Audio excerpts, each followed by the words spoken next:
Kita mulai. Shalom, shalom alaikum bersama Masya. Salam sejahtera di dalam nama Kristus. Selamat malam saudara-saudara yang sudah bergabung dalam kajian malam ini. Ini adalah tema yang kedua ya. Yang pertama juga sejarah gereja, hanya judulnya mengenai Kristen dan Katolik. Jadi apa itu Kristen dan Katolik? Apakah itu sama saja atau berbeda? Nah, tetapi malam ini saya akan menjelaskan dalam sisi perjalanan rasul-rasul berdasarkan dokumen-dokumen dari apa yang ada di dalam literatur gereja ya, khususnya gereja abad-abad awal. Nah, saya lanjutkan. Ini saya mengulang kembali ya, beberapa materi ini saya mengulang suara saya jelas ya ini, karena internet saya agak kurang baik, tapi tidak apa-apa. Ini saya mengulang kembali beberapa materinya ya, yang dari yang pertama, yang lalu, sejarah gereja yang pertama itu, beberapa saya ulang kembali supaya lebih jelas. Nah, di sini kita mengawali dari perkataan Tuhan Yesus kepada Petrus, ya kan? Nah, di situ jelas dikatakan bahwa dan aku pun berkata kepadamu, engkau adalah Petrus. Dalam bahasa Yunani, kago, desi lego, boti, sui Petros. Jadi, Yesus mengatakan kepada Petrus, engkaulah Petrus. Dan di atas batu karang ini, ada kata ti Petra, igudumiso. Di atas batu karang ini bentuknya perempuan ya. Yang awal sebelumnya itu kata Petrus bentuknya maskulin, merujuk kepada Simon. Nah, kemudian di atas batu karang ini aku akan mendirikan gerejaku. Di situ ada kata mutin eklesian. Nah, eklesian ini kalau kita baca di dalam terjemahan LAI, terjemahan baru, itu digunakan kata jemaat. Nah, tapi kalau secara harafiahnya itu kurang tepat. Maka saya ganti dengan gerejaku, karena eklesia itu ya gereja, bukan jemaat. Jemaat itu belum tentu gereja juga. Tetapi eklesia itu sudah pasti gereja. Nah, mendirikan gerejaku dan alam maut tidak akan menguasainya. Ya ini tentu bahwa Yesus itu ya mendirikan gereja sudah sejak awal itu, sebelum kematiannya, penyalipannya itu sudah didirikan gereja itu. Di atas apa? Di atas para rasul. Ini tentu Petrus menjadi ketua para rasul. Makanya Yesus langsung mengatakan kepada Petrus, engkau adalah Petrus, dan di atas batu karang ini aku akan mendirikan gerejaku dan alam maut tidak akan menguasainya. Nah, maka Petrus sebagai ketua para rasul. Nah, selanjutnya sampai pada setelah kebangkitan Yesus, ketika Yesus hendak naik ke surga, itu Tuhan Yesus mengatakan kepada murid-muridnya pada Matius pasal 28 ayat 19. Karena itu pergilah, jadikanlah semua bangsa muridku. Ini adalah amanat agung dari Yesus. Dan baptislah mereka dalam nama Bapa dan Anak dan Roh Kudus. Jadi jadikanlah semua bangsa muridku. Kalau dalam teks bahasa Yunaninya, di sana ada kata pantata etni. Jadi ke segala bangsa. jadikanlah semua bangsa itu murid Tuhan Yesus. Nah, ini adalah amanat agung yang disampaikan kepada siapa? Kepada murid-murid. Jadi murid-murid ini, rasul-rasul ini menjadi apa ya? Menjadi guru kita, guru besar kita. Ya kan, karena amanat ini diserahkan kepada siapa? Diserahkan kepada murid-muridnya, yaitu para rasul itu sendiri. Nah, selanjutnya langsung kita melangkah ya pada kisah para rasul pasal 2 ayat 5 sampai dengan 11. Nah, waktu itu di Yerusalem diam orang-orang Yahudi yang saleh dari segala bangsa di bawah kolong langit. Ini kisah tentang Pentakosta ya, pencurahan Roh Kudus di Yerusalem tentunya. Tempatnya di Yerusalem. Nah, ini yang menjadi dasar lahirnya gereja. Bukan berarti baru lahirnya, bukan berarti waktu Yesus itu tadi mengatakan, engkau adalah Petrus, aku akan mendirikan gerejaku, itu baru lahir, belum lahir gereja, tidak. Tetapi yang dimaksud di kisah para rasul pasal 2 ini adalah secara besar-besaran, lahirnya gereja secara besar-besaran. Karena setelah orang-orang ini dari berbagai wilayahnya, tempat tinggalnya yang ada di mana, di Partia dan di Media, Elam dan lain sebagainya, itu kan pada kumpul di Yerusalem karena waktu itu Yerusalem menjadi menjadi pusat. Jadi ibaratnya taman mininya dunia. Jadi orang-orang pada berboyong-boyong untuk datang ke Yerusalem. Ya mungkin untuk merayakan Paskah, hari besar mereka, karena orang-orang Yahudi itu ada juga orang-orang yang di luar Yerusalem itu yang juga Yahudi juga, Yahudi perantauan maksudnya, yaitu pada datang ke Yerusalem. Maka rasul-rasul ini oleh Roh Kudus mendapat karunia dari Roh Kudus. Bagaimana mungkin di situ dikatakan kita masing-masing mendengar mereka berkata-kata dalam bahasa kita sendiri, Sulali. Nah, ini jangan diartikan bahasa roh, bukan ya tuh. Ini bahasa, maksudnya orang-orang yang mendengar para rasul ini seperti mendengar bahasanya dia sendiri. Makanya di situ jelas dikatakan yaitu bahasa yang kita pakai di negeri asal kita. Kita orang Partia, Media, Elam, penduduk Mesopotamia, Yudea dan Kapadokia, Pontus dan Asia, Frigia dan Familia dan lain sebagainya, sampai pada ada orang Arab ini di akhir kalimat ini. Ada orang Kreta dan orang Arab. Berarti orang segala penjuru wilayah di luar Yudea pada kumpul di sini. Nah, maka terjadilah pertobatan massal. Jadi 2000, jadi berapa itu ya? Jadi 2000 sampai lebih. Maka Petrus berkhotbah di tengah-tengah mereka. Karena ada beberapa orang yang mengatakan ini mereka lagi mabuk. Tapi Petrus dengan tegas, dia sebagai ketua dari para rasul, tegas mengatakan kami tidak mabuk. Tetapi kami, ini adalah karunia dari Roh Kudus, memberitakan ya tentang Sang Firman yang menjadi manusia itu. Makanya ini adalah lahirnya gereja secara besar-besaran. Nah, kemudian ketika semuanya bertobat dan menerima Yesus sebagai Tuhan dan Juru Selamat, makanya dalam kisah para rasul 2 ayat 38-36 itu Petrus mengatakan yang engkau salibkan menjadi Tuhan dan Kristus. Berarti Yesus ini menjadi Tuhan. Allah telah membuatnya menjadi Tuhan dan Kristus. Nah, itu didengar oleh banyak orang.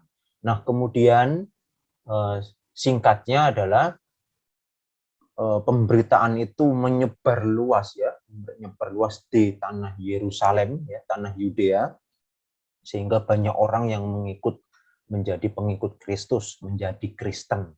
Ya toh? Nah, kemudian bagaimana perkembangannya maksudnya? bagaimana perkembangan kemudian. Nah, dalam Kisah Para Rasul pasal 12 ayat 17 ini mengatakan, tetapi Petrus memberi isyarat dengan tangannya supaya mereka diam. Lalu ia menceritakan bagaimana Tuhan menuntunnya keluar dari penjara. Katanya, beritahukanlah hal ini kepada Yakobus dan saudara-saudara kita. Lalu ia keluar dan pergi ke tempat lain. Nah, kalau kita membaca kitab suci ya, membaca Alkitab. Ya, memang kita kalau membaca Alkitab ini kadang, oh ini maksudnya apa? Tidak paham ya. Ya kan? Kita ini pergi ke tempat lain kemana? Gitu. Jadi konteks ayat ini sebetulnya, Petrus itu sedang di penjara. Nah, kemudian malaikat Petrus itu, Tuhan menolong Petrus melalui malaikatnya untuk membebaskan Petrus dari penjara. Nah, kemudian setelah keluar penjara, makanya di sini kan dikatakan bagaimana Tuhan menuntunnya keluar dari penjara. Dia memberitahukan kepada Yakobus. Pertanyaan sekarang. Nah, Yakobus yang di sini ini dimaksud siapa? Kalau kita membaca pasal 12 mulai dari ayat 1, Yakobus itu sudah mati dengan cara dibunuh dengan pedang. Nah, kemudian ayat yang 17 ini kok kontradiksi ya. Jadi Yakobus yang mana? Yakobus ini sudah meninggal, dibunuh dengan pedang. Ya toh? Tapi kok Petrus mengatakan beritahukanlah hal ini kepada Yakobus dan saudara-saudara kita. Lalu ia keluar. Nah, yang dimaksud ini adalah Yakobus saudara Tuhan Yesus. Karena Yakobus itu ada dua. Yakobus yang meninggal yang dibunuh dengan pedang di pasal 12 ayat pertama itu adalah Yakobus saudaranya Petrus, saudaranya Yohanes, anak Zebedius. Nah, itu Rasul Yakobus. Nah, Yakobus yang dimaksud ayat 17 itu adalah Yakobus saudara Tuhan. Nah, beliaulah yang menjadi pemimpin gereja di Yerusalem kemudian setelah Rasul Petrus. Karena Rasul Petrus ini kan pergi. Ini jelas di akhir kalimat, lalu ia keluar dan pergi ke tempat lain. Nah, maka Yerusalem pada kala itu setelah pencurahan Roh Kudus itu, Yerusalem menjadi pusat kekristenan sebelum tahun 70 Masehi. Nah, ya kan? Kalau diingat sebelum tahun 70 Masehi. Nah, pergi ke tempat lain ini kemana? Itu sebetulnya sudah saya jelaskan di kelas saya yang pertama, tapi tidak apa-apa. Ini masih berkaitan. Nah, ini jelas bahwa Yakobus menjadi pemimpin. Dalam pasal 17 tadi, beritahukan hal ini kepada Yakobus dan saudara-saudara kita. Lalu disambung pada ayat 18. Ketika kami tiba di Yerusalem, pada keesokan harinya pergilah Paulus bersama-sama dengan kami. Kami ini rombongan ya, rombongannya Paulus dengan Barnabas. Nah, pergilah Paulus bersama-sama dengan kami. Kami ini juga termasuk Lukas, karena Kisah Para Rasul ini juga ditulis oleh Lukas. Jadi Paulus, kemudian Barnabas dan Lukas juga ikut serta dalam rombongan. Nah, kami mengunjungi siapa? Mengunjungi Yakobus. Nah, kemudian diteguhkan lagi dalam Galatia pasal 1 ayat 19. Tetapi aku tidak melihat seorang pun dari rasul-rasul yang lain kecuali siapa? Kecuali Yakobus. Di sana jelas ditambahkan lagi saudara Tuhan Yesus. Ya, jadi Yakobus ini saudara Tuhan sebagai pengganti sekaligus pemimpin gereja di Yerusalem. Nah, tapi Petrus pergi ke tempat lain, jadi diserahkan kepada Yakobus. Karena tadi dalam ayat 17 jelas Petrus pergi ke tempat lain. Beritahukanlah hal ini semua kepada Yakobus. Nah, seterusnya. Nah, tadi kita membaca tentang bagaimana perkembangan orang-orang yang mengikut Kristus. Nah, kita membayangkan ya, lalu bagaimana seolah-olah kita ini membaca Alkitab itu ya kadang ada jelasnya, kadang ya ada tidak jelasnya. Ya sebetulnya Alkitab itu juga jelas, tapi tidak terlalu jelas juga gitu loh maksudnya. Nah, kita harus melihat dokumen-dokumen yang di luar Alkitab juga. Nah, di Yerusalem semakin banyaknya orang-orang Kristen ya, semakin banyaknya sudah meluas dari pencurahan Roh Kudus tadi, maka banyak orang yang sudah bertobat. Nah, tentu itu para rasul juga rasul-rasul itu juga harus memiliki pengganti untuk apa? Melanjutkan rasul-rasul itu, melanjutkan ya pemimpin, maksudnya memimpin gereja, memimpin komunitas ya. Waktu itu belum ada gedung ya, belum ada gedung gereja, tetapi komunitasnya. Nah, di dalam Kisah Para Rasul ayat 14 itu jelas dalam ayat yang ke-23. Nah, di sana dikatakan di tiap-tiap jemaat rasul-rasul itu menetapkan apa? Menetapkan penatua-penatua bagi gereja, bagi jemaat itu, bagi gereja itu. Nah, lalu dalam 1 Petrus ayat pasal 5 ayat pertama, itu penatua ini tugasnya sebagai gembala. Di sana dikatakan, aku menasihatkan para penatua di antara kamu. Aku, Petrus, sebagai teman penatua. Artinya Petrus ini juga sebagai penatua. Nah, kalau saudara-saudara membaca ayat ini, pasti gambaran ada yang di bayangan saudara-saudara ini pasti penatua itu majelis. Paling tidak rata-rata memiliki pemikiran seperti itu. Padahal kalau kita kembali pada kitab suci dituliskan pada kala itu, mengembalikan pola pikir pada kala itu. Penatua bukanlah yang namanya majelis yang kita kenal sekarang, yang teman-teman kita Kristen yang lain menganggap itu adalah majelis. Ya. Nah, saya hanya mengembalikan saja apa yang dituliskan dalam teks. Nah, penatua ini dalam bahasa asli, Hierodonisantes de Actis kat Ecclesian Presbyteros atau presbiter. Nah, penatua ini dalam bahasa aslinya adalah presbiter. Nah, presbiter ini tugasnya apa? Dalam pasal 5, 1 Petrus pasal 5 jelas, gembalakanlah kawanan domba Allah. Berarti penatua atau presbiter itu adalah gembala, bukan majelis. Gembala. Nah, tugas presbiter sebagai gembala. Jadi presbiter bukan majelis. Jadi gereja itu tidak menghilang karena selama ini kan kita putus ya, informasi yang kita dapat ini selama ini kita terputus bahwa gereja itu sempat hilang, sempat ya blank lah istilahnya, ngeblank, hilang, kosong. Kemudian muncullah abad Renaissance abad ke-16, 15, 16 sebagai reformator, sang reformator. Jadi gereja ini perlu direformasi, ya kan? Ya padahal ya faktanya bukan seperti itu, tidak seperti itu juga. Gereja tidak menghilang, namun diteruskan oleh orang yang tertabisnya. Tertabis ya ini, menetapkan ini adalah orang yang tertabis. Makanya menabiskan siapa? Menabiskan penatua-penatua bagi jemaat. Jadi rasul-rasul itu ada penerusnya, enggak mungkin. Setelah tadi Rasul Petrus pergi ke tempat lain, enggak tahu pergi ke mana, ya kan? Entah pokoknya pergi ke tempat lain. Berarti kalau tidak ditemukan tidak ditemukan di ayat lain misalkan, entah kemana Rasul Petrusnya ke tempat lain. Kalau tidak ditemukan kemana perginya, berarti gereja menghilang. Nah, bukan seperti itu.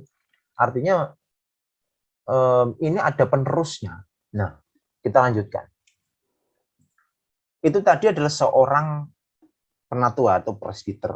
Nah, itu sebagai salah satu jabatan di dalam gereja kala itu, ya kan? Waktu itu ya, kala itu. Tapi sebetulnya sampai sekarang juga dilestarikan.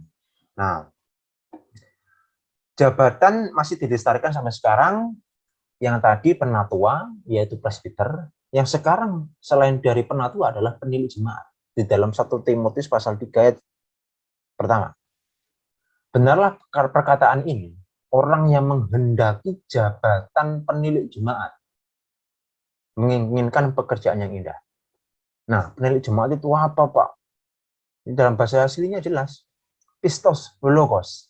Itis, episkopis. Episkop. Jadi penilik jemaat dalam bahasa aslinya, teks Yunani adalah episkop. Oregete kalu, ya kan? Ergo, epi, sini. Nah, episkop ini itu menjadi bahasa Inggris bishop.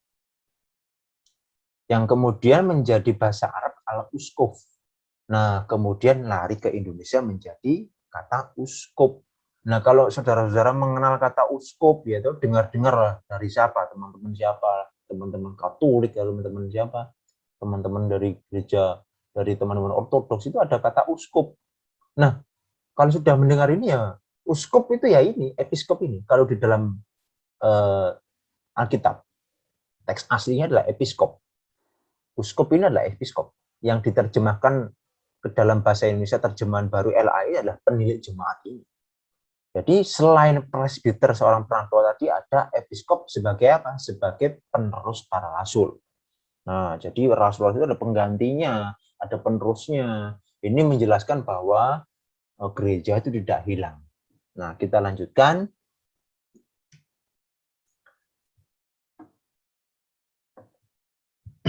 Nah, tadi ketika Petrus memberitahukan kepada Yohanes setelah keluar dari penjara, Petrus itu pergi ke tempat lain. Pergi ke mana sih? Ya tentu pergi ke Antiokhia. Ya kan? Nah, kita mengenal kisah para rasul 11 ayat 26. Mereka tinggal bersama-sama dengan jemaat itu 1 tahun lamanya sambil mengajar banyak orang. Di Antiokhia lah murid-murid itu pertama kalinya disebut sebagai Kristen. Nah, nanti kita akan melihat catatan-catatan yang mendukung Alkitab ini bahwa Petrus benar-benar pergi ke Antiokhia untuk mengembangkan pemberitaan Injil gitu loh. Selain dari Yudea, karena di Yerusalem ya sudah ada orang-orang banyak juga gitu. Makanya Yesus juga pernah mengatakan kepada murid-murid, jangan pergi dulu ke luar Yerusalem, kalian harus di Yerusalem dulu. Artinya penduduk lokal itu kamu menangkan dulu lah, maksudnya begitu. Nah, setelah di Yerusalem ini sudah para rasul ini sudah berhasil memberitakan Injil, banyak orang percaya di tanah Yudea, Yerusalem, maka ya sampai keluar wilayah Yerusalem, Yudea, yaitu salah satunya adalah Antiokhia. Sebetulnya tidak hanya Antiokhia, banyak sekali. Nah, kita akan melihat itu salah satunya adalah Antiokhia. Nah, Antiokhia ini di mana sih kalau sekarang? Antiokhia ini wilayah Syria itu, kita kenal di wilayah Damaskus, Syria, itu ada Antiokhia, ya, satu wilayah di sana yang sering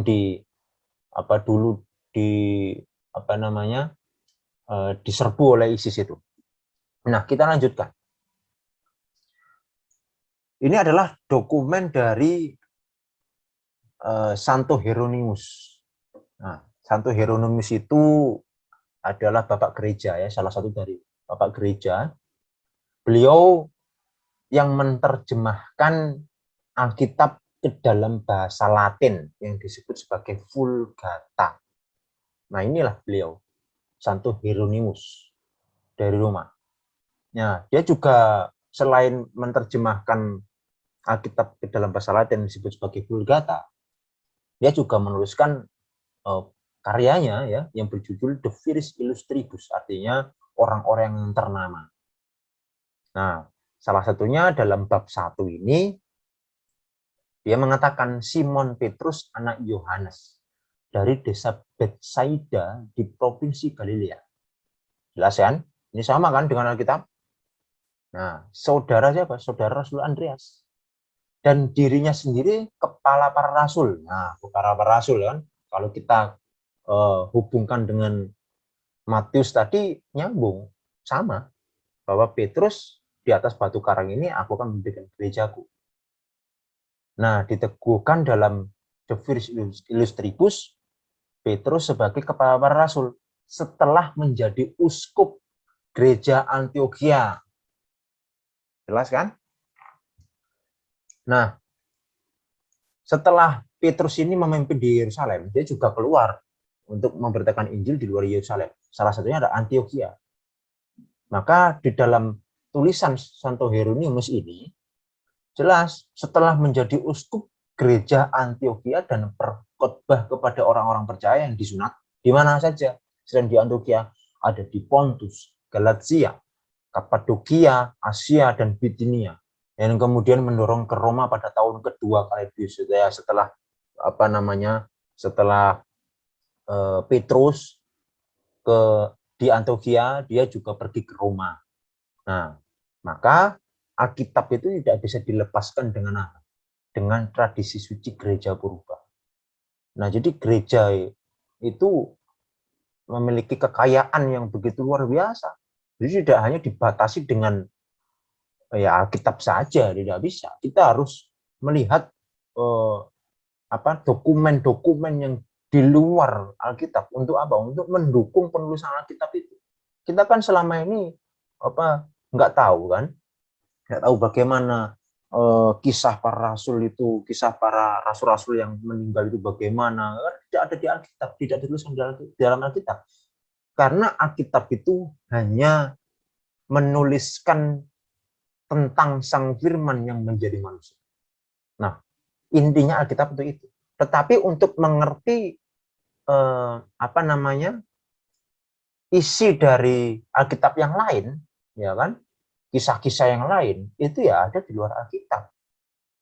Yang mau tidak mau, suka atau tidak suka, ya kita harus terima ini. Karena data yang ada di sini kok, ya kan, di luar Alkitab kok, masa kita tidak mempercayai, ya kan? Nah, catatan di luar Alkitab itu mendukung kekosongan informasi yang ada dalam Alkitab. Kita jujur saja, dalam Alkitab kita mengalami kekosongan informasi, ya. Selain maksudnya ya soal rohani, bahwa ya di dalam Alkitab ini penuh kuasa dan karena Roh Kudus itu memberikan kita pengertian, yaitu soal lain. Tetapi kita harus juga mengerti bahwa ada informasi-informasi yang lain yang juga penting juga. Nah, salah satunya ini. Nah, kita lanjutkan. Selain dari De Viris Illustribus tadi, ada namanya Historia Ecclesiastica, karya dari Bapak Gereja, karya dari sejarawan Eusebius dari Kaisarea. Nah, tadi bab pertama. Sekarang bab ke-16 dari De Viris Illustribus ini, karya dari Santo Hieronymus. Nah, tadi di Yerusalem ada penerusnya. Maksudnya Petrus ini penerusnya bukan ya Rasul Yakobus, tidak. Tetapi di Yerusalem itu yang menjadi pemimpin setelah Petrus itu Rasul Yakobus, saudara Tuhan. Tetapi setelah Petrus pergi ke Antiokhia memberitakan Injil di sana, nah tentu juga Rasul Petrus itu mentahbiskan murid-muridnya untuk sebagai apa? Pengganti Rasul Petrus. Nah, jelas di sini di dalam De Viris Illustribus bab ke-16 ini dikatakan Ignatius, uskup gereja Antiokhia yang ketiga. Setelah siapa? Setelah Rasul Petrus, yang dijatuhi hukuman di mangsa binatang buas. Maksudnya yang di mangsa binatang buas itu Ignatius, bukan Petrus. Bukan. Jadi dalam buku ini menjelaskan Ignatius sebagai pengganti Rasul Petrus yang ketiga. Nah, terus yang kedua siapa, Pak? Oh, langsung ketiga. Wah, ada ini. Di dalam sejarah gereja ada. Yang dari Eusebius Kaisarea ini. Pada waktu itu, Ignatius sebagai uskup Antiokhia. Jadi sekarang saya menjelaskan tentang uskup, tentang presbiter itu hanya kata pengantar saja, supaya saudara-saudara Nggak bingung apa itu uskup, apa itu episkop, apa itu presbiter, penatua. Jadi saya memberikan ini saja pengertian dulu.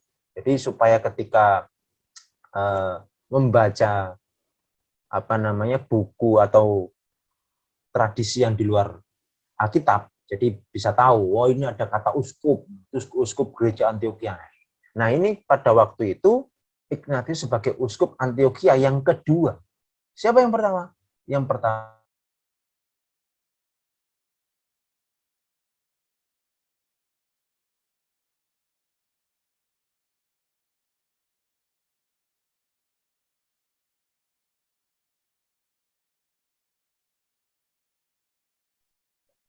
Oke, maaf terputus ya. Jadi, suara saya jelas kan ini? Halo?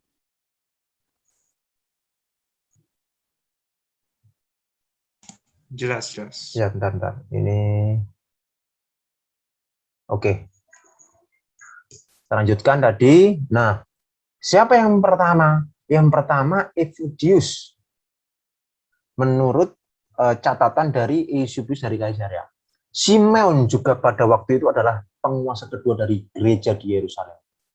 Saudara dari juru selamat kita yang pertama. Jadi, setelah siapa tadi Yakobus saudara Tuhan, ada penerusnya lagi ini yang namanya Simeon. Ya kan? Jelas. Ini adalah Ignatius, ini gambarnya ikon ya, ikon gambarnya siapa? Ignatius dari Antioquia. Nah, menurut tradisi gereja, Ignatius ini adalah seorang anak kecil yang pernah digendong Yesus. Waktu Tuhan Yesus mengatakan kepada yang mengatakan dalam mana itu, dalam Injil Matius ya, biarlah mereka datang kepadaku, biarlah anak-anak ini datang kepadaku, karena mereka layak mempunyai kerajaan surga. Nah, menurut tradisi gereja, Ignatius adalah salah satu anak-anak yang digendong Yesus. Nah, jadi mata rantai yang tak pernah putus dari rasul-rasul ke generasi selanjutnya. Jadi ada pengganti, tidak mungkin gereja itu hilang, nggak ada. Tidak ada yang namanya gereja hilang, tidak ada. Karena dokumennya jelas. Nah, ini sudah dua dokumen, sudah meneguhkan isi dari Alkitab, ya kan? Jadi Petrus ini di Antioquia ada penerusnya yang pertama yaitu Evodius, yang kemudian Evodius digantikan oleh Ignatius dan seterusnya sampai sekarang jelas. Nah, kemudian ini setelah dari Antioquia, Rasul Petrus itu pergi ke Roma.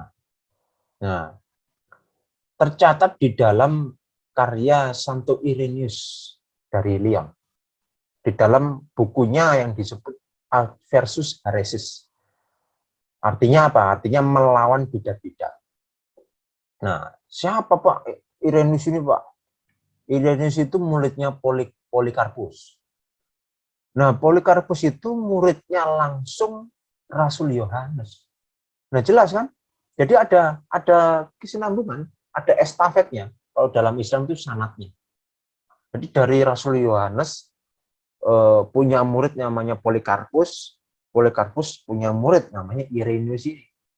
Nah, Irenaeus mengatakan di dalam bukunya, sementara Petrus dan Paulus berkhotbah di Roma dan meletakkan pondasi gereja. Setelah kepergian mereka, Markus, murid dan penafsir Petrus, jadi Markus ini sebagai juru bahasanya Petrus, ya kan? Nah, juga menyerahkan kepada kita secara tertulis apa yang telah diberitakan oleh Petrus.